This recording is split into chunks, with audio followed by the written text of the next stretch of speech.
ஓடி விளையாடு ஓய்ந்திருக்கலாகாது. அதுக்கு தான் சூப்பர் சரவணா ஸ்டோர்ஸ்ல சம்மருக்கு ஆடைகள் வாங்கும் போது அவுட்டோர் கேம்ஸ் ஃப்ரீ.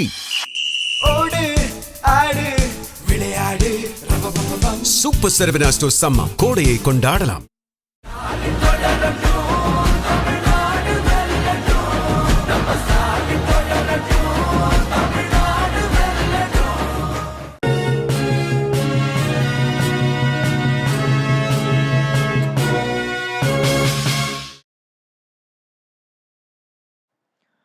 வணக்கம். ஜெம் செய்திகளுக்காக நான் அரசு. இந்திய நேரப்படி காலை 8:30 மணி செய்திகள். முதலில் ஜெம் தலைப்புச் செய்திகளை காணலாம். விருதுநகர் அருகே பட்டாசு ஆலையில் ஏற்பட்ட தீ விபத்து. விபத்தில் உயிர் இழந்தவர்களுக்கு குடியரசுத் தலைவர் திரௌபதி முர்மு மற்றும் பிரதமர் நரேந்திர மோடி இரங்கல். தேசிய ஜனநாயக கூட்டணியை வீழ்த்து 200க்கும் மேற்பட்ட இடங்களை வென்று தமிழக மக்களை காப்போம். முதலமைச்சர் மு.க.ஸ்டாலின் அறிவிப்பு. திருவள்ளூர் மாவட்டத்திலும் சென்னையிலும் தமிழக வெற்றி கழக தலைவர் விஜய் தொகுதி வேட்பாளர்களை ஆதரித்து இன்று பிரச்சாரம். தலைவரின் பிரச்சார வாகனத்தை தொண்டர்கள் யாரும் கண்டிப்பாக பின்தொடரக்கூடாது. தவேக பொதுச் செயலாளர் ஆனந்த் வலியுறுத்தல். ஈரான் அமெரிக்கா போர் நிறுத்தம் தொடர்பாக 2ஆம் கட்ட பேச்சுவார்த்தை. ஒப்பந்தத்தை ஈரான் ஏற்க தவறினால் அந்நாடு கடுமையான விளைவுகளை சந்திக்க நேரிடும் என அமெரிக்க அதிபர் ட்ரம்ப் எச்சரிக்கை. IPL 20 ஓவர் கிரிக்கெட் தொடரின் 29வது போட்டி. லக்னோவை வீழ்த்தி பஞ்சாப் அணி 54 ரன்கள் வித்தியாசத்தில் அபார வெற்றி. இனி விரிவான செய்திகளை காணலாம். விருதுநகர் அருகே பட்டாசு ஆலையில் ஏற்பட்ட தீ விபத்தில் உயிர் இழந்தவர்களுக்கு குடியரசுத் தலைவர் திரௌபதி முர்மு மற்றும் பிரதமர் நரேந்திர மோடி இரங்கல் தெரிவித்துள்ளனர். விருதுநகர் மாவட்டம் கட்டனார்பட்டியில் முத்து மாணிக்கம் என்பவரின் பட்டாசு ஆலையில் ஏற்பட்ட தீ விபத்தில் இதுவரை 24 பேர் உயிரிழந்துள்ளனர். வெடி விபத்தின் போது 30க்கும் மேற்பட்டோர் பணியில் இருந்ததால் மீண்டும் வெடி வெடித்தது. இதனால் தீயணைப்பு துறையினருக்கும் காயம் ஏற்பட்டது. மேலும் சிலர் மருத்துவமனையில் படுகாயங்களுடன் அனுமதிக்கப்பட்டனர். இதைத் தொடர்ந்து தப்பி ஓடிய ஆலையின் உரிமையாளரை பிடிக்க 4 தனிப்படைகள் அமைக்கப்பட்டு தீவிரமாக தேடி வருகின்றனர். இந்த விபத்து சம்பவம் தொடர்பாக குடியரசுத் தலைவர் திரௌபதி முர்மு தனது சமூக வலைதள பக்கத்தில் செய்தி வெளியிட்டுள்ளார். அதில் விருதுநகர் மாவட்டத்தில் உள்ள ஒரு பட்டாசு தொழிற்சாலையில் நிகழ்ந்த துயரமான விபத்தில் ஏற்பட்ட உயிரிழப்புகள் மிகுந்த வேதனை அளிக்கின்றன என்று தெரிவித்தார். உயிரிழந்தவர்களின் குடும்பத்தினருக்கு தனது ஆழ்ந்த இரங்கலை தெரிவித்துக் கொள்வதாக கூறினார். இது தொடர்பாக பிரதமர் நரேந்திர மோடி தனது சமூக வலைதள பதிவில் விருதுநகர் மாவட்டத்தில் நிகழ்ந்த விபத்து மிகுந்த வேதனை அளிக்கிறது என்றார். தங்கள் அன்புக்குரிய சொந்தங்களை இழந்த துயரில் இருப்பவர்களுக்கு தனது ஆழ்ந்த இரங்கலை தெரிவித்துக் கொள்வதாக கூறினார். காயமடைந்தவர்கள் விரைவில் குணமடைய பிரார்த்திப்பதாக தெரிவித்தார். தேசிய ஜனநாயக கூட்டணியை வீழ்த்தி 200க்கும் மேற்பட்ட இடங்களை வென்று தமிழக மக்களை காப்போம் என்று முதலமைச்சர் மு.க.ஸ்டாலின் தெரிவித்துள்ளார். முதலமைச்சர் மு.க.ஸ்டாலின் தனது எக்ஸ் தள பதிவில் ஓசூரில் நடைபெற்ற மதசார்பற்ற முற்போக்கு கூட்டணியின் பொதுக்கூட்டத்தில் ஜனநாயகத்தை பாதுகாக்கவும் தங்களது கூட்டணிக்கு ஆதரவாகவும் எழுச்சியுரையாற்றிய மல்லிகார்ஜுன கார்கேவிற்கு நன்றியை தெரிவித்தார். சகோதரர் ராகுல் காந்தியின் உரையும் உங்களது உரையும் தங்கள் கூட்டணி தொண்டர்களிடையே பெரும் எழுச்சியை ஏற்படுத்தியுள்ளன என்று கூறினார். தொடர்ந்து தமிழ்நாட்டில் கடந்த ஏப்ரல் மாதம் 17ஆம் தேதியே தேசிய ஜனநாயக கூட்டணி தீர்க்கமாக நிராகரிக்கப்பட்டுவிட்டது. தமிழகத்தை பிரிவினைவாத பாசிச சக்திகளிடமிருந்து காப்பது திமுக அரசும் நமது ஆட்சியும் மட்டுமே என்று தெரிவித்தார். மேலும் மாநில உரிமைகளையும் பிராந்திய கட்சிகளையும் நமது தனித்துவமான அடையாளத்தையும் அழிக்க துடிக்கும் சிதைவு சக்தியான தேசிய ஜனநாயக கூட்டணியை வீழ்த்தி 200க்கும் மேற்பட்ட இடங்களை வென்று தமிழக மக்களை காப்போம் என்று பதிவிட்டுள்ளார். திருவள்ளூர் மாவட்டத்திலும் சென்னையிலும் தமிழக வெற்றி கழக தலைவர் விஜய் தொகுதி வேட்பாளர்களை ஆதரித்து இன்று பிரச்சாரம் மேற்கொள்ள உள்ளார். திருவள்ளூர் மாவட்டம் பொன்னேரி சட்டமன்ற தொகுதிக்கு உட்பட்ட பஞ்செட்டியில் தமிழக வெற்றி கழக தலைவர் விஜய் காலை 11:30 மணி முதல் பிரச்சாரம் மேற்கொள்கிறார். தொடர்ந்து பிற்பகல் 3 மணி முதல் வில்லிவாக்கம், அண்ணாநகர் மற்றும் விருகம்பாக்கம் தொகுதி வழியாக பிரச்சாரம் செய்கிறார். இது குறித்து பொதுச் செயலாளர் ஆனந்த் தனது எக்ஸ் தளப்பதிவில் பிரச்சாரத்தில் கலந்து கொள்ள வரும் கழக தலைவரின் பிரச்சார வாகனத்தை இருசக்கர வாகனங்கள் உள்ளிட்ட எவ்வித வாகனங்களிலும் யாரும் கண்டிப்பாக பின்தொடரக்கூடாது. தேர்தல் ஆணைய விதிகளை பின்பற்ற வேண்டும். மேலும் இந்நிகழ்வுகளில் கர்ப்பிணி பெண்கள், சிறுவர் சிறுமியர், பொதுமக்கள் நேரில் வந்து கலந்து கொள்வதை தவிர்த்து தொலைக்காட்சி நேரலைகளில் கண்டு முழு ஒத்துழைப்பு தருமாறு அன்புடன் கேட்டுக்கொள்கிறோம் என்று தெரிவித்தார். ஈரான் அமெரிக்கா போர் நிறுத்தம் தொடர்பாக 2ஆம் கட்ட பேச்சுவார்த்தையில் ஒப்பந்தத்தை ஈரான் ஏற்க தவறினால் அந்நாடு கடுமையான விளைவுகளை சந்திக்க நேரிடும் என அமெரிக்க அதிபர் ட்ரம்ப் எச்சரிக்கை விடுத்துள்ளார். பாகிஸ்தானில் ஈரான் அமெரிக்கா போர் நிறுத்தம் தொடர்பாக 2ஆம் சுற்று பேச்சுவார்த்தை நடைபெற உள்ளது. இந்த பேச்சுவார்த்தை ஈரானுடன் ஒரு நல்ல ஒப்பந்தம் எட்டப்படலாம் என்று அமெரிக்க துணை அதிபர் வான்ஸ் தெரிவித்தார். இது தொடர்பாக அமெரிக்க அதிபர் ட்ரம்ப் செய்தியாளர்களை சந்தித்து பேசிய போது 2015ஆம் ஆண்டு முன்னாள் அதிபர் ஒபாமா ஈரான் மீது காட்டிய அதே மென்மையான அணுகுமுறையைத்தான் பின்பற்றப் போவதில்லை என்று கூறினார். அமெரிக்கா முன்வைத்துள்ள ஒப்பந்தத்தை ஈரான் ஏற்க தவறினால் அந்நாட்டின் உள்ள மின் உற்பத்தி நிலையங்கள் மற்றும் பாலங்கள் உள்ளிட்ட முக்கிய இடங்களை அமெரிக்கா அழிக்கும் என்று மிரட்டல் விடுத்தார். ஹார்முஸ் ஜலசந்தியில் 2 இந்திய கப்பல்கள் மீது தாக்கப்பட்டதன் மூலம் ஈரான் போர் நிறுத்தத்தை மீறியுள்ளதாக குற்றம் சாட்டினார். IPL 20 ஓவர் கிரிக்கெட் தொடரின் 29வது போட்டியில் லக்னோவை வீழ்த்தி பஞ்சாப் அணி அபார வெற்றி பெற்றுள்ளது. நியூ சண்டிகாரில் 19வது IPL 20 ஓவர் கிரிக்கெட் தொடரில் 29வது போட்டி நடைபெற்றது. இந்த போட்டியில் பஞ்சாப் கிங்ஸ் மற்றும் லக்னோ சூப்பர் ஜெயின்ஸ் அணிகள் மோதின. டாஸ் வென்ற லக்னோ அணி முதலில் பந்து வீச்சை தேர்வு செய்தது. இதன்படி முதலில் பேட்டிங் செய்த பஞ்சாப் அணி 20 ஓவரில் 7 விக்கெட் இழப்பிற்கு 254 ரன்கள் எடுத்தது. இதில் மிக அதிரடியாக விளையாடிய பிரியான்ஷ் ஆர்யா 93 ரன்களும் கூப்பர் கானொலி 87 ரன்களும் எடுத்து அசத்தினர். இதையடுத்து 255 ரன்கள் எடுத்தால் வெற்றி என்ற இலக்குடன் களமிறங்கிய லக்னோ அணி 20 ஓவர் முடிவில் 5 விக்கெட் இழப்பிற்கு 200 ரன்கள் மட்டுமே எடுத்தது. இதன் மூலம் பஞ்சாப் அணி 54 ரன்கள் வித்தியாசத்தில் அபார வெற்றி பெற்றது. மேற்கு வங்கத்தில் திரிணாமுல் காங்கிரஸ் கட்சி ஊடுருவக்காரரின் வாக்கு வங்கியை தக்க வைத்துக் கொள்ள மதத்தின் அடிப்படையிலான இடஒதுக்கீடு வழங்கும் செயலில் ஈடுபட்டுள்ளதாக பிரதமர் நரேந்திர மோடி குற்றம் சாட்டியுள்ளார். மேற்கு வங்க மாநிலம் மேதினிபூரில் பாஜக பரப்புரை பொதுக்கூட்டத்தில் பிரதமர் நரேந்திர மோடி பேசினார். அப்போது திரிணாமுல் காங்கிரஸ் கட்சி அதன் வாக்கு வங்கிக்கும் ஊடுருவல்காரர்களுக்கு மட்டும் விசுவாசமாக உள்ளதாகவும் வேறு எவர் நலனுக்கும் எதுவும் செய்யவில்லை என்று கூறினார். அந்த வாக்கு வங்கியை தக்க வைத்துக் கொள்வதற்கு எதையும் செய்யும் என்றும் கூறினார். திரிணாமுல் காங்கிரஸ் கட்சி மதத்தின் அடிப்படையில் இடஒதுக்கீடு அளிக்க திட்டமிட்டுள்ளதாகவும் அது பிற்படுத்தப்பட்டோருக்கான இடங்களை பறித்து இஸ்லாமியர்களுக்கு கொடுக்கும் செயலில் ஈடுபட்டுள்ளதாகவும் இது அரசமைப்பு சட்டத்திற்கு எதிரானது என்றும் கூறினார். இதற்காக அந்த கட்சியை மக்கள் தண்டிப்பார்கள் என தெரிவித்தார். காங்கிரஸ் மற்றும் திமுகவின் சுயநல அரசியலின் காரணமாக பெண்கள் இடஒதுக்கீடு மசோதாவை கொண்டு வர முடியவில்லை என்று சென்னை கிண்டியில் மத்திய அமைச்சர் பியூஷ் கோயல் தெரிவித்தார். சென்னை கிண்டியில் உள்ள தனியார் நட்சத்திர விடுதியில் தமிழக பாஜக தேர்தல் பொறுப்பாளர் பியூஷ் கோயல் செய்தியாளர்களை சந்தித்து பேசினார். அப்போது திமுகவும் காங்கிரசும் அரசியலில் பெண்களுக்கான இடத்தை வழங்கவில்லை எனவும் காங்கிரஸ் மற்றும் திமுகவின் சுயநல அரசியலின் காரணமாக மசோதாவை கொண்டு வர முடியவில்லை என்றும் நான் உறுதியாக சொல்கிறேன். திமுக இழைக்கும் அநீதியை தமிழ்நாட்டு பெண்கள் உணர்ந்துள்ளனர் என்றும் தமிழ்நாடு திறமையான பல பெண்களை கண்ட மாநிலம் எனவும் வீரமங்கை வேலு நாச்சியார் முதலமைச்சர் ஜெயலலிதா வரை பல பெண்களை தமிழ்நாடு கண்டுள்ளது எனவும் புரட்சி தலைவி ஜெயலலிதா நல்ல ஆட்சியை நடத்தினார் என்றும் தமிழக பாஜக தேர்தல் பொறுப்பாளர் பியூஷ் கோயல் தெரிவித்தார். மேலும் மு.க. ஸ்டாலினால் உதயநிதி ஸ்டாலினை எப்போதும் முதலமைச்சராக்க முடியாது என்றும் அவ்வாறு நடந்தால் நிச்சயம் தமிழ்நாட்டில் பாதுகாப்பு கேள்விக்குறியாகிவிடும், தமிழ்நாட்டின் கலாச்சாரம் சீரழிந்துவிடும் என்றும் தெரிவித்த அவர் முதலமைச்சர் மு.க. ஸ்டாலினுக்கு நான் சவால் விடுகிறேன், உதயநிதியை எப்போதும் முதலமைச்சராக்க முடியாது என்றும் மத்திய அமைச்சர் பியூஷ் கோயல் தெரிவித்தார். மோடி, அமித்ஷா ஆகியோரின் திட்டத்தை அறிந்து ஸ்டாலின் விழித்து கொண்டு குரல் கொடுத்ததால் தான் தொகுதி மறுவரையறை மசோதாவில் அவர்களின் சதி முறியடிக்கப்பட்டுள்ளதாக அமைச்சர் சிவசங்கர் தெரிவித்துள்ளார். குன்னம் தொகுதி திமுக வேட்பாளர் அமைச்சர் சிவசங்கர் லெப்பை குடிக்காடு பேரூராட்சியில் கூட்டணி கட்சியினருடன் சென்று வாக்கு சேகரிப்பில் ஈடுபட்டார். அப்போது பேசிய அவர் பாஜக ஒவ்வொரு மாநிலத்திலும் மாநில கட்சியினருடன் கூட்டணி அமைத்து வெற்றி பெற்ற பிறகு ஆட்சி அமைக்கும் போது மாநில கட்சிகளை புறம் தள்ளி அதிகாரத்தை கைப்பற்றுவது போல தமிழ்நாட்டிலும் செய்ய நினைப்பதாகவும் அது நடக்காது என்றும் தெரிவித்தார். இந்த தேர்தல் தமிழ்நாட்டிற்கும் டெல்லிக்கும் இடையிலான தேர்தல் என்று கூறினார். எடப்பாடி பழனிசாமியை துரோகி என்று நாடாளுமன்ற உறுப்பினர் கனிமொழி குற்றம் சாட்டியுள்ளார். கடலூர் மாவட்டம் புவனகிரி திமுக வேட்பாளர் துரை சரவணனை ஆதரித்து நாடாளுமன்ற உறுப்பினர் கனிமொழி புவனகிரி பேருந்து நிலையம் அருகாமையில் பிரச்சாரம் செய்தார். அப்போது பொதுமக்களிடம் உதயசூரியன் சின்னத்திற்கு வாக்கு சேகரித்த அவரிடம் அங்கு கூடியிருந்த தொண்டர்கள் எடப்பாடி பழனிசாமியை பற்றி பேச சொல்லி கேட்டனர். அதற்கு பதிலளித்தவர், நாடாளுமன்றத்தில் தமிழ்நாட்டிற்கு எதிராக ஒரு மசோதா கொண்டு வந்ததை ஒருத்தர் ஆதரிக்க முடியும் என்றால் அது எடப்பாடி பழனிசாமி தான் என்றும் இதைவிட மோசமாக ஒருவர் துரோகம் செய்ய முடியாது என்றும் குற்றம் சாட்டினார். விருத்தாசலம் சட்டமன்ற தொகுதியில் முரசை வெற்றி பெற வைப்பது தமது கடமை என்று விசிக தலைவர் தொல் திருமாவளவன் தெரிவித்துள்ளார்.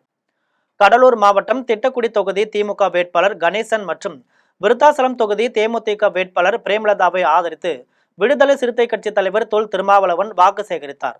அப்போது பேசிய அவர் தங்கள் கூட்டணி 200 தொகுதிகளில் வெற்றி பெறும் என்று கடலூரில் நடைபெற்ற வேட்பாளர்கள் அறிமுக கூட்டத்தில் பிரேமலதா எழுந்திருக்கவில்லை என்று எழுந்த குற்றச்சாட்டுக்கு பதிலளித்தவர், சமூக ஊடகங்களில் இந்த தகவலை காழ்ப்புணர்ச்சியுடன் பரப்பியதாக தெரிவித்தார்.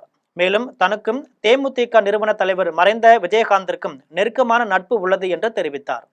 தொடர்ந்து விருத்தாசலம் சட்டமன்ற தொகுதியில் முரசை வெற்றி பெற வைப்பது தமது கடமை என்றும் கூறினார். இந்த நிகழ்வில் காங்கிரஸ், தேமுதிக மற்றும் பல்வேறு கூட்டணி கட்சி நிர்வாகிகள் கலந்து கொண்டனர். காஞ்சிபுரம் மாவட்டம் ஸ்ரீபெரும்புத்தூர் சட்டமன்ற தொகுதியில் போட்டியிடும் காங்கிரஸ் கட்சியின் வேட்பாளர் செல்வ பெருந்தகை தொகுதிக்கு உட்பட்ட பல்வேறு பகுதிகளில் கை சின்னத்திற்கு வாக்குகள் சேகரித்தார்.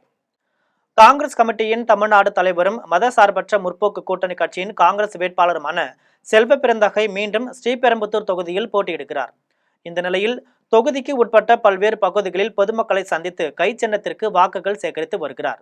அதனைத் தொடர்ந்து வேட்பாளர் செல்வ பெருந்தகையை ஆதரித்து திராவிட முன்னேற்ற கழகத்தின் காஞ்சி மாவட்ட குழு தலைவர் மனோகரன், குன்றத்தூர் மத்திய திருமுடிவாக்கம் ஒன்றிய செயலாளர் மணி மற்றும் லட்சாவதி கருணாகரன் ஆகியோர் கலந்து கொண்டு குன்றத்தூர் ஒன்றியத்திற்கு உட்பட்ட பழந்தண்டலம், வழிகளம்பேடு, திருமுடிவாக்கம், சோமமங்கலம், அமரமேடு உள்ளிட்ட பகுதிகளில் கை சின்னத்திற்கு வாக்குகள் சேகரித்தனர். அப்போது வேட்பாளர் செல்வ பெருந்தகைக்கு பொதுமக்கள் ஆரத்தி எடுத்து உற்சாக வரவேற்பு அளித்தனர். வாக்கு சேகரிக்கும் நிகழ்ச்சியில் காங்கிரஸ் கட்சி நிர்வாகிகள் மற்றும் கூட்டணி கட்சியினர் கலந்து கொண்டு கை சின்னத்திற்கு வாக்குகள் சேகரித்தனர். தருமபுரி தொகுதியில் எங்கு சென்றாலும் குடிப்பதற்கு நல்ல தண்ணீர் இல்லை என்று பாமக வேட்பாளர் சௌமியா தெரிவித்துள்ளார். தருமபுரி சட்டமன்ற தொகுதியில் தேசிய ஜனநாயக கூட்டணி சார்பில் பாமக வேட்பாளராக சௌமியா போட்டியிடுகிறார். அவர் தனது தொகுதிக்கு உட்பட்ட பகுதியில் பரப்புரை மேற்கொண்டு வாக்கு சேகரித்தார். அப்போது பேசிய அவர் தருமபுரி தொகுதியில் எங்கு சென்றாலும் குடிப்பதற்கு நல்ல தண்ணீர் இல்லை என்றும் பாசனத்திற்கு தண்ணீர் இல்லை என்றும் கூறினார். படித்த இளைஞர்களுக்கு வேலைவாய்ப்பு இல்லை, பெண்களுக்கு பாதுகாப்பு இல்லை, திமுக ஆட்சியில் எதை கேட்டாலும் இல்லை இல்லை என்று சொல்ல வேண்டியிருக்கிறது என்றார். மயிலாடுதுறை ஒன்றும் சகாரா பாலைவனம் அல்ல என்று காங்கிரஸ் நிர்வாகி பசுருதீன் தெரிவித்துள்ளார். மயிலாடுதுறை தொகுதியில் மாவட்ட காங்கிரஸ் நிர்வாகி பசுருதீன் செய்தியாளர்களை சந்தித்தார். அப்போது பேசிய அவர், திமுக கூட்டணியில் காங்கிரஸ் கட்சி 28 இடங்களை பெற்றுவிட்டதால் தமிழகத்திலேயே காங்கிரஸ் கட்சி பலமாக காலொன்றும் என்று நாங்கள் எண்ணிக்கொண்டிருந்தோம். ஆனால் இவர்கள் கட்சி கொள்கைகளை அடகு வைத்து கோடிகளை பெறுவதற்காகத்தான் எத்தனை இடங்களை காங்கிரஸ் கட்சி பெற்றது என அறிந்து நாங்கள் மிகவும் வருந்துகிறோம் என்று கூறினார். மேலும் மயிலாடுதுறை ஒன்றும் சகாரா பாலைவனம் அல்ல, பாமரர்கள் கூட அரசியலை உன்னிப்பாக பேசுவதை இந்த மண்ணிலே காணலாம். அப்படி இருக்கையில் வெளியிலிருந்து ஒருவரை வேட்பாளராக நிறுத்தியிருக்கிறார்கள். இதே நிலை நீடித்தால் நம்மன் புறக்கணிக்கப்பட்டு விடும். எனவே நீங்கள் அனைவரும் சிந்தித்து செயல்பட்டு நல்ல வேட்பாளராக இந்த மண்ணுக்கு உரியவராக தேர்ந்தெடுங்கள் என்று தெரிவித்தார். நிதியமைச்சர் முன்னாள் மத்திய நிதியமைச்சர் ப சிதம்பரம் அவர்களை மேலிடம் தளபதி அவர்களை சந்திக்க சொல்லி தளபதி அவர்களும் மனம் வந்து 3 எண்ணிக்கை அளவிலே சீட்டை அதிகமாக கொடுத்து 28 இடங்களை திராவிட முன்னேற்ற கழகம் காங்கிரஸ் கட்சிக்கு கொடுத்தது. இந்த இடைப்பட்ட காலத்திலே தளபதி அவர்களை மன உளைச்சலுக்கு ஆளாக்கியது காங்கிரஸ் கட்சி என்று சொன்னால் அது நிச்சயமாக பொருத்தமான ஒன்றாகத்தான் இருக்கும். திமுக கூட்டணியின் வெற்றியை தடுக்க நினைத்த மோடி, அமித்ஷா ஆகியோரின் திட்டத்தை மு.க. ஸ்டாலின் முறியடித்து விட்டதாக மார்க்சிஸ்ட் கம்யூனிஸ்ட் கட்சியின் மாநில செயலாளர் சண்முகம் தெரிவித்துள்ளார். பெரம்பலூர் சட்டமன்ற தொகுதி திமுக வேட்பாளர் ஜெயலட்சுமிக்கு வாக்கு சேகரித்து மார்க்சிஸ்ட் கம்யூனிஸ்ட் கட்சியின் மாநில செயலாளர் சண்முகம் பரப்புரை செய்தார். அப்போது தமிழ்நாடு, மேற்கு வங்கம் ஆகிய 2 பெரிய மாநிலங்கள் சட்டமன்ற தேர்தலை எதிர்கொண்டுள்ள நிலையில் மோடி அரசு அவசர கதியில் நாடாளுமன்றத்தை கூட்டி தொகுதி மறுவரையறை மசோதாவை தாக்கல் செய்ததாக தெரிவித்தார். மோடி, அமித்ஷா ஆகியோரின் திட்டத்தை தகர்த்த திமுக தலைவர் ஸ்டாலின் அந்த மசோதாவை தோற்கடித்துள்ளதாக தெரிவித்தார். அருந்ததியர் மக்களுக்கான இடஒதுக்கீட்டை எதிர்த்தவர் விசிக தலைவர் தொல் திருமாவளவன் என்று புரட்சி தேசியம் தமிழக மாநில தலைவர் தண்டபாணி தெரிவித்துள்ளார். ராணிப்பேட்டை மாவட்டம் அரக்கோணம் தொகுதி அதிமுக வேட்பாளர் ரவியை ஆதரித்து புரட்சி தேசிய கழகம் மாநில தலைவர் தண்டபாணி அரக்கோணம் நகராட்சிக்கு உட்பட்ட பகுதிகளில் வீடு வீடாக சென்று அதிமுக வாக்குறுதிகளை பொதுமக்களிடம் தெரிவித்து தீவிர வாக்கு சேகரிப்பில் ஈடுபட்டார். அதைத் தொடர்ந்து செய்தியாளர்களை சந்தித்தவர், தமிழகத்தில் அதிமுக வெற்றி பெற்று எடப்பாடி பழனிசாமி மீண்டும் முதலமைச்சராக வருவார் என்றும் அரக்கோணத்தில் ரவி வெற்றி பெறுவது உறுதி என்றும் தெரிவித்தார்.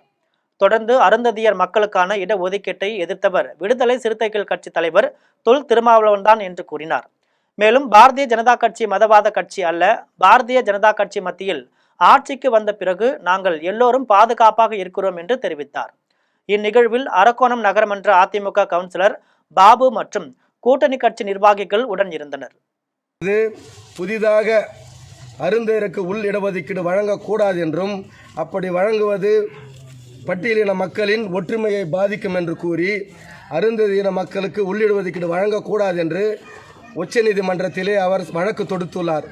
ஆகவே இப்படி 2 வேஷம் போடுகின்ற திருமாவளவனுடைய பானை சின்னத்திற்கு அருந்ததீரன மக்கள் அரக்கோணம் தொகுதியிலே இருக்கின்றவர்கள் ஒருவர் கூட வாக்களிக்க மாட்டார்கள் என்றும், அப்படி வாக்களித்தால் நாங்கள் அவர்களை வாக்களிக்க விடமாட்டோம் என்றும், தொடர்ந்து அஇஅதிமுக வேட்பாளர் சு ரவி அண்ணனுக்கு தான் வாக்களிக்க வேண்டும் என்று புரட்சி தேசிய கழகத்தின் சார்பாக நாங்கள் தொடர்ந்து பிரச்சாரம் செய்து கொண்டிருக்கிறோம். கோவையில் கடந்த காலத்தில் செய்யப்பட்ட மக்கள் நலத்திட்டங்கள் இப்போதைய திமுக கூட்டணியின் தேர்தல் அறிக்கைகளுக்கு பொதுமக்களிடம் நல்ல வரவேற்பு இருப்பதாக காங்கிரஸ் வேட்பாளர்கள் தெரிவித்துள்ளனர். கோவை காங்கிரஸ் கட்சி அலுவலகத்தில் சிங்காநல்லூர் சட்டமன்ற தொகுதி வேட்பாளர் ஸ்ரீநிதி, கவுண்டம்பாளையம் சட்டமன்ற தொகுதி வேட்பாளர் சூரிய பிரகாஷ் ஆகியோர் செய்தியாளர்களிடம் பேசினர். அப்போது கோவை மாநகர் மாவட்ட காங்கிரஸ் தலைவர் விஜயகுமார், கட்சி நிர்வாகிகள், கூட்டணி பிரதிநிதிகள் ஆகியோர் உடனிருந்தனர். செய்தியாளர்களிடம் பேசிய வேட்பாளர்கள் ஸ்ரீநிதி, சூரிய பிரகாஷ் ஆகிய இருவரும் 2 தொகுதிகளிலும் மக்களின் ஆதரவு தங்களுக்கு அதிகரித்து வருவதாக தெரிவித்தனர். திமுக ஆட்சியில் செய்யப்பட்ட மக்கள் நல திட்டங்கள், இப்போதைய தேர்தல் அறிக்கை ஆகியவற்றிற்கு பொதுமக்களிடம் நல்ல வரவேற்பு இருப்பதாகவும் கூறினர். வீடுதோறும் சென்று வாக்கு சேகரிப்பு, இளைஞர்கள் மற்றும் பெண்களிடம் விழிப்புணர்வு பிரச்சாரம், சமூக வலைதளங்கள் மூலம் ஆதரவு பெருக்கும் முயற்சிகள் உள்ளிட்ட பல்வேறு வழிகளில் தீவிர பரப்புரை மேற்கொண்டு வருவதாகவும் அவர்கள் தெரிவித்தனர். வாய்ப்பு பெற பணியாற்றி கொண்டிருக்கிறோம். வரும் நாட்களில் இன்னும் சிறப்பாக அனைவரும் பணியாற்றி வெற்றி பெறச் செய்வோம் என இந்நேரத்தில் உறுதி கூறுகிறேன். இன்று அகில இந்திய பொதுச் செயலாளர் அமைப்பு செயலாளர் KC வேணுகோபால் அவர்கள் தலைமையில் சிங்காநல்லூர் சட்டமன்ற தொகுதிக்கும் கவுண்டம்பாளையம் தொகுதிக்கும் பிரச்சாரம் செய்ய வந்துள்ளார்கள். சிறப்பாக ஏற்பாடுகள் நடைபெற்று கொண்டுள்ளன.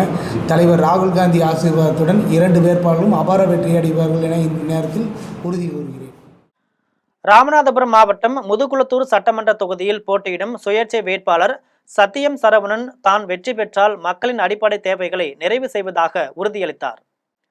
ராமநாதபுரம் மாவட்டம் முதுகுளத்தூர் சட்டமன்ற தொகுதியில் சுயேட்சை வேட்பாளராக சத்தியம் சரவணன் போட்டியிடுகிறார். அவருக்கு பலாப்பழம் சின்னம் ஒதுக்கப்பட்டுள்ளது.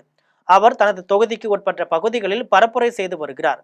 அப்போது தொகுதி மக்களின் அனைத்து அடிப்படை தேவைகளையும் முழுமையாக நிறைவேற்றுவதாக அவர் உறுதியளித்துள்ளார். நாங்கள் வந்து பார்த்தீங்கன்னா இந்த முதுகுளத்தூர் தொகுதியை பொறுத்தவரை குடி தண்ணீர் பிரச்சனை இந்த பெண்களும் தாய்மார்களும் அந்த தள்ளு வண்டியில் பார்த்தீங்கன்னா தள்ளிட்டு போகிறாங்க. அதை பார்க்கும்போது உண்மையிலே எனக்கு கண் கலங்குது. ஏன்னா இதுவரை ஒரு அமைச்சர் ராஜா கண்ணப்பன் அமைச்சராக இருந்திருக்காரு.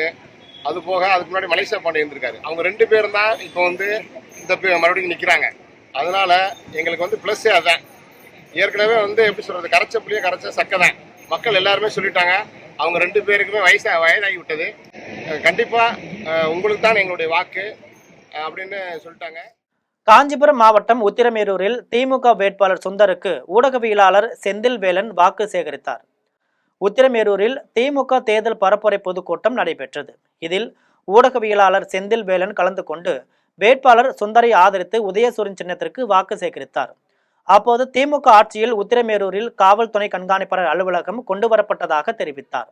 இந்த முறையும் திமுக வேட்பாளர் சுந்தரை வெற்றி பெற செய்தால் மேலும் பல திட்டங்களை தொகுதிக்கு கொண்டு வருவார் என்று செந்தில் வேலன் நம்பிக்கை தெரிவித்தார். செங்கம் தொகுதியில் போட்டியிடும் அதிமுக வேட்பாளர் TS வேலு தொகுதிக்கு உட்பட்ட பல்வேறு பகுதிகளில் இரட்டை இலை சின்னத்திற்கு வாக்குகள் சேகரித்தார்.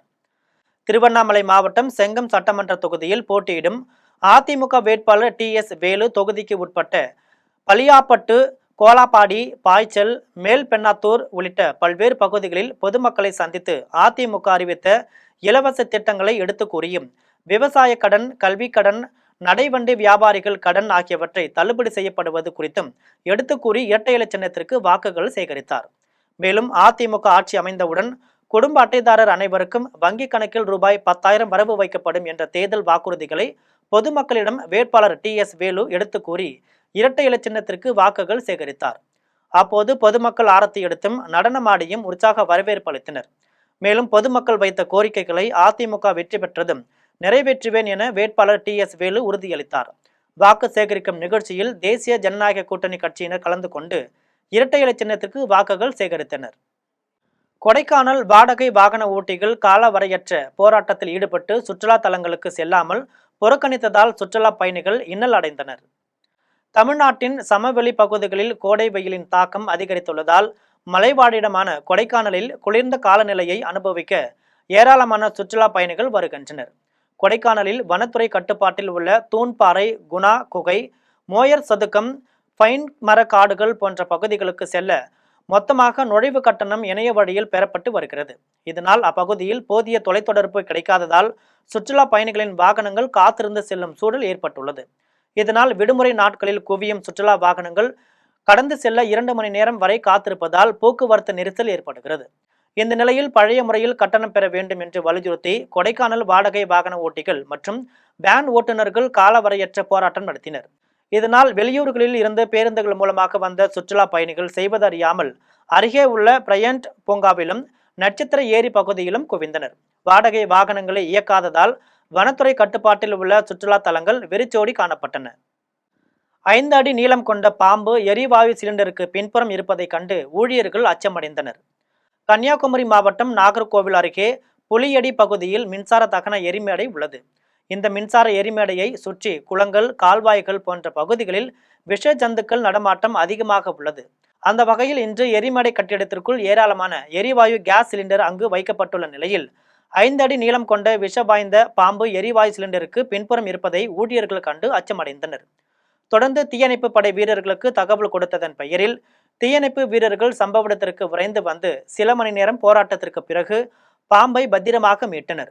தொடர்ந்து மீட்கப்பட்ட பாம்பை பத்திரமாக வனப்பகுதிக்குள் விட்டனர். கெங்கவள்ளி அருகே வீட்டில் பதுக்கி வைத்திருந்த ரூபாய் 2 லட்சம் மதிப்பிலான மது பாட்டில்களை காவல்துறையினர் பறிமுதல் செய்து வீட்டிற்கு சீல் வைத்தனர்.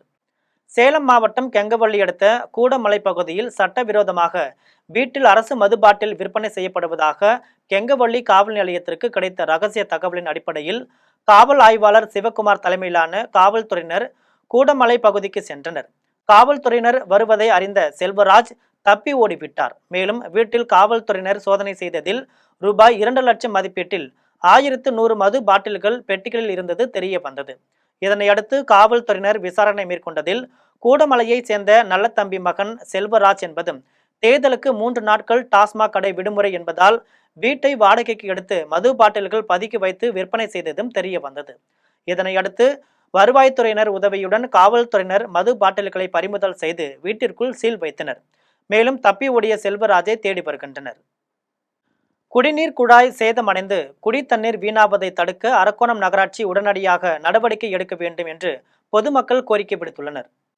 ராணிப்பேட்டை மாவட்டம் அரக்கோணம் காஞ்சிபுரம் மாநில நெடுஞ்சாலையில் INS ராஜாளி கடற்படை விமான தளம் அருகில் கடந்த 6 மாதமாக குடிநீர் குழாய் சேதமடைந்து மாநில நெடுஞ்சாலையில் ஆறாக குடிநீர் வீணாகி கொண்டிருக்கிறது. குடிநீர் குழாய் சீர் செய்ய தோண்டப்பட்ட பள்ளம் மூடப்படாமல் உள்ளது. இதன் காரணமாக அப்பகுதியில் அடிக்கடி சிறு விபத்துகள் ஏற்பட்டு வருகிறது. சாலையில் செல்லும் தண்ணீரால் அந்த இடமே பாசி பிடித்துள்ளதால் நடந்து செல்பவர்களும் வழுக்கி விழும் நிலைக்கு தள்ளப்பட்டுள்ளார்கள். இது குறித்து அப்பகுதி மக்கள் பலமுறை நகராட்சிக்கு தெரிவித்தும் சம்பந்தப்பட்ட அதிகாரிகள் எவ்வித நடவடிக்கையும் எடுக்கவில்லை என அப்பகுதி மக்கள் குற்றம் சாட்டியுள்ளனர். மேலும் அப்பகுதியில் கடை வைத்துள்ள பொதுமக்களின் வாழ்வாதாரமும் பாதிக்கப்பட்டுள்ளது. தற்போது கோடைக்காலம் என்பதால் குடிநீர் வீணாகாமல் தடுக்க நகராட்சி நடவடிக்கை எடுக்க வேண்டும் என்று பொதுமக்கள் கோரிக்கை வைத்துள்ளனர். அதிகாரி சொல்லி பார்த்தோம், அவங்க நடவடிக்கை எடுக்கிற மாதிரி இல்லை. போன 3 நாளைக்கு முன்னாடி கூட ஒரு மாடு ஒரு தண்ணி குடிக்க வந்தது, இந்த பழத்தில் இருந்து போச்சு. நாங்களாக தூக்கி போட்டு அது போயிடுச்சு. நாங்கள் ஃபோன் பண்ணி பார்த்தோம். என் வாய்க்கே இது என் வாயில போகுதுங்க. வர கஸ்டமர் கூட வரமாட்டேன்றாங்க. வரமாட்டேன். என்னப்பா இது தண்ணிக்குன்னு ஒரு 6 மாதமாக அப்படியே தான் இருக்குது. ஏதோ நீங்களாக பார்த்து நடவடிக்கை எடுத்தால் சந்தோஷம். வட்டிக்காரங்க ஏன்னா ஒரு கிராக் பணத்தோட வேகமாக போகிறாங்க. மேலெல்லாம் தண்ணி அடிக்குது. அதை கொஞ்சம் பார்த்து ஒரு ஏற்பாடு பண்ணுங்க. அவ்வளவு.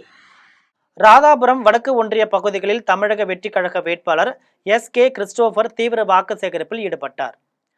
திருநெல்வேலி மாவட்டம் ராதாபுரம் வடக்கு ஒன்றிய பகுதிகளில் தாவேகா வேட்பாளர் SK கிறிஸ்டோபர் தீவிர வாக்கு சேகரிப்பில் ஈடுபட்டார். அப்போது அவருக்கு பொதுமக்கள் உற்சாக வரவேற்பு அளித்தனர். இந்நிகழ்வில் நெல்லை தெற்கு மாவட்ட கழக இணை செயலாளர் காட்வின் பிரசாத், ராதாபுரம் மத்திய ஒன்றிய செயலாளர் குமரேசன், ராதாபுரம் மேற்கு ஒன்றிய செயலாளர் முருகன், ராதாபுரம் தெற்கு ஒன்றிய செயலாளர் அந்தோணி உள்ளிட்ட கட்சி நிர்வாகிகள் ஏராளமானோர் கலந்து கொண்டனர்.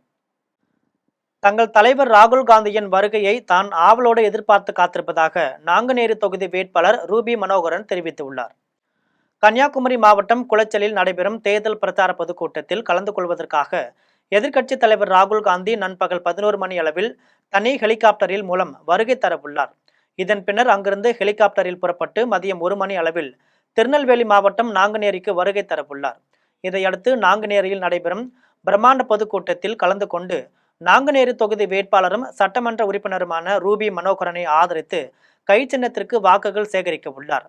இது தொடர்பாக நாங்குநேரி தொகுதி வேட்பாளர் ரூபி மனோகரன் செய்தியாளர்களை சந்தித்து பேசிய போது தங்களுடைய ரூபி எலைட் டவுன்ஷிப்பில் நடைபெறக்கூடிய பிரம்மாண்ட பொதுக்கூட்டத்தில் தங்கள் இளம் தலைவர் ராகுல் காந்தி கலந்து கொண்டு பேசுவதை மிகவும் பெருமையாக கருதுவதாகவும் இதை தன் வாழ்நாளில் மறக்க முடியாது என்றும் தெரிவித்தார்.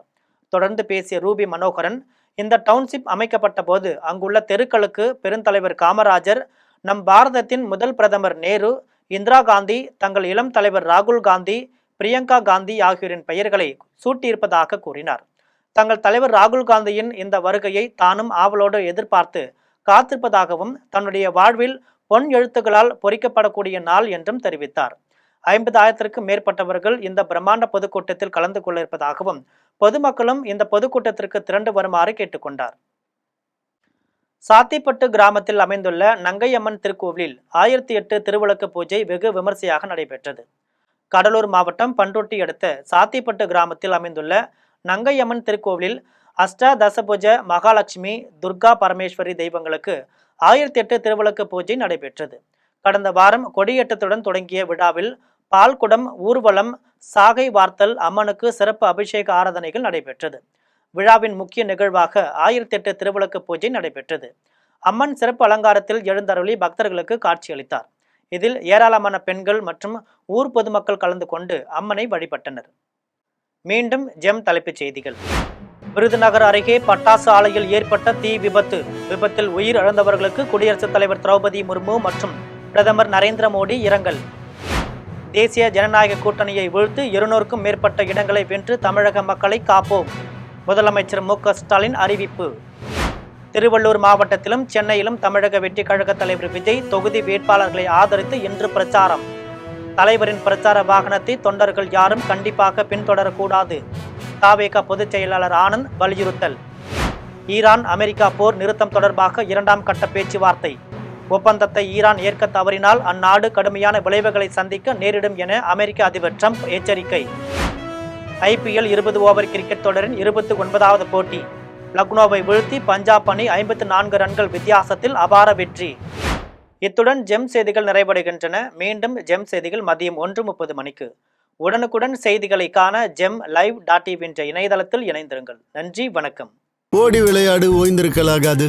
அதுக்கு தான் சூப்பர் சரவணா ஸ்டோர்ஸ்ல சம்மருக்கு ஆடைகள் வாங்கும் போது அவுட்டோர் கேம்ஸ் ஃப்ரீ.